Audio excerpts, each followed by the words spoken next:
the reasons that I would never seek to divorce the ancient Egyptians from the Great Pyramids are there are several reasons actually, but first and foremost, I have no doubt that the ancient Egyptians were involved in completing the Great Pyramids, and there's 4 reasons for that, and that is the shafts, the so-called air shafts that cut through the body of the Great Pyramid.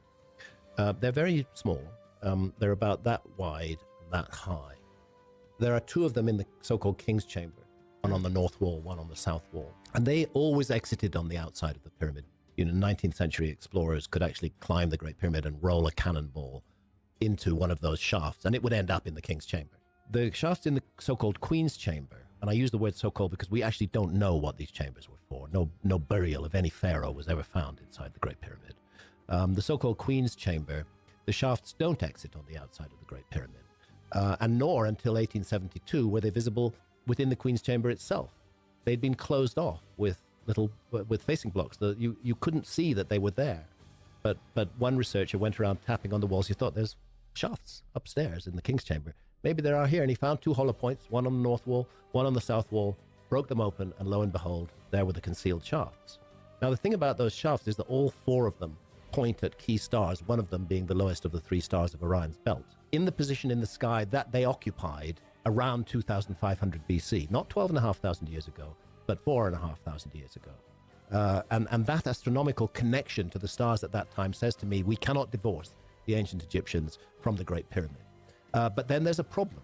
The ground pattern on the 3 pyramids on the ground reflects the pattern of Orion. And this is, of course, no accident within the ancient Egyptian system, because the constellation of Orion was seen as the celestial image of the god Osiris, civilization bringer, the entity who went around the world teaching civilization. That is who Osiris is, and he is seen in the sky. His image is seen in the sky as the constellation of Orion, and one of those shafts points at Orion's belt, and another one points at Sirius, and 2 of them point at the circumpolar stars. At the time when Egyptologists believed the pyramids were built, so there's definitely a connection, and I wouldn't seek to break it. But the problem is that the pattern of the 3 pyramids on the ground is the pattern of the 3 stars of the belt of Orion. And this has also changed subtly over the ages as a result of precession. So although the shafts in the Great Pyramid lock that monument to the epoch of 2,500 BC, the pattern of the pyramids on the ground reflecting Orion's belt, they reflect the pattern of Orion's belt and its relationship to the Milky Way. The Great Pyramids and their relationship to the River Nile reflect the sky of 12,500 years ago, not 4,500 years ago. A very complicated situation here. Ground pattern, speaking of what the ancient Egyptians called Zep-Tepi the first time, 12,500 plus years ago. And the star shafts connecting also to the time of the ancient Egyptians themselves. So no wonder it's a difficult monument to figure out, but it speaks to both epochs. And we could say that the ancient Egyptians themselves had a sufficiently advanced knowledge of precession to be able to visualize the skies of 8,000 years previously. That would be a perfectly reasonable thing to say. But then we're confronted with the problem of the Sphinx. That lion monument that I believe stood there 12,500 years ago, looking at the rising sun when it was housed by the constellation of Leo. That lion monument has been subjected to thousands of years of erosion. And I want to pay tribute to the brilliant work of 2 individuals. The late, great John Anthony West, dear friend of mine, the first to raise the possibility that the Great Sphinx had been subjected to some kind of water weathering, and that creates a problem in itself, because 4,500 years ago, the Giza Plateau was as dry and as waterless as it is today. And then Professor Robert Schoch from Boston University, and kudos to Robert Schoch for putting his reputation as an established academic on the line and looking at the geology of that site and coming to the conclusion and publishing the conclusion that the Great Sphinx was subjected to about 1,000 years of extremely heavy rainfall. Not a flood, but precipitation, rainfall coming from above, selectively hollowing out the softer areas of rock and leaving the harder areas of rock in place. And it's that precipitation-induced weathering that you see more in the trench around the Great Sphinx now than you see on the Sphinx itself, because the Sphinx has been constantly restored. This is one of the anomalies.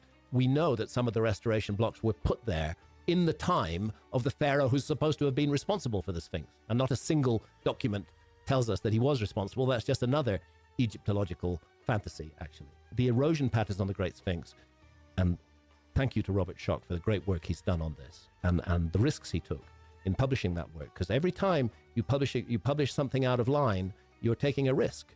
But he took that risk and he published that work and he's documented it thoroughly, and he's confident that the Great Sphinx was subjected to about 1,000 years of heavy rainfall, and that's the only time you find that heavy rainfall on the Giza Plateau is the Younger Dryas, between roughly 12,800 and 11,600 years ago. You certainly didn't find it 4,500 years ago when the Sphinx is supposed to have been made. So we're looking at a very old monument, very heavily eroded. In the time of the ancient Egyptians, they looked at that massive leonine head, which was so damaged and so eroded, almost unrecognizable, and they recarved what was left of it into the head of a human being, wearing the Nemes headdress of an Egyptian pharaoh. But that is a recarving of a much more ancient monument. That's a restoration work that was done on it. And we don't know which pharaoh it's supposed to represent. Egyptologists like to think that it represents Khafre, but there's no compelling evidence for that whatsoever. So a lion-bodied monument, once a lion-headed monument, that now takes the form of the lion-bodied Great Sphinx with a recarved human head that's way out of proportion to the scale of the rest of the body of that 270-foot-long monument. The head is sort of tiny. Egyptians didn't get things out of proportion unless there was a very good reason to, and I think they were restoring a very damaged and much older leonine head. While work was allowed to be done, John Anthony West and Robert Schoch were both involved in this work back in 1992. They did a seismic survey around the Sphinx, and they identified a very large geometrical chamber, about 15 feet beneath the forepaws of the Sphinx, 20 feet beneath the forepaws. Could be a natural cavity, but the rectangular form of it suggests strongly that it was made. And in fact, there is a whole underworld at Giza.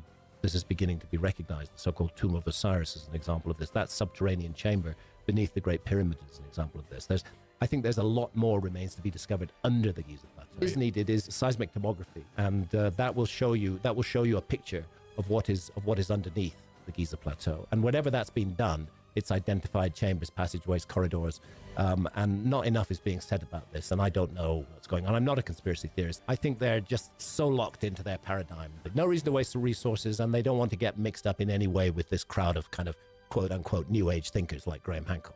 Oddly enough, both Mark Lehner, who is the leading American Egyptologist doing work around the Great Sphinx and on the Giza Plateau, and Zahi Hawass, who's the leading Egyptian Egyptologist doing work around the Giza Plateau, both of them were sent through college by the Edgar Cayce Foundation. Wow. Robert Bauval and I published this in our 1996 book, The Message of the Sphinx. It was published in America as The Message of the Sphinx and in Britain as Keeper of Genesis.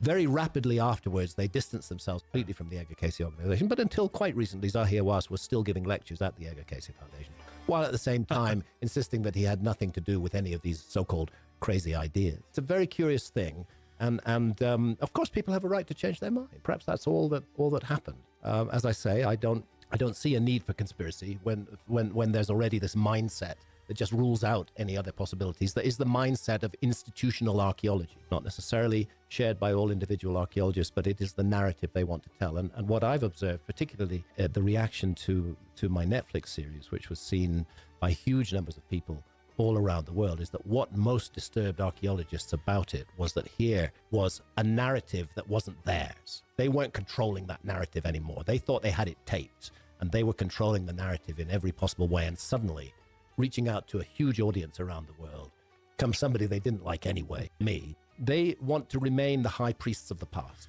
I certainly don't want to be the high priest of the past. All I want to do is to point out that there are certain problems in mainstream study of the past which require questioning and investigation. And the questions I've asked and the conclusion I've come to is that we are a species with amnesia. There has been a forgotten episode in the human story, and that its fingerprints are in fact all around the world.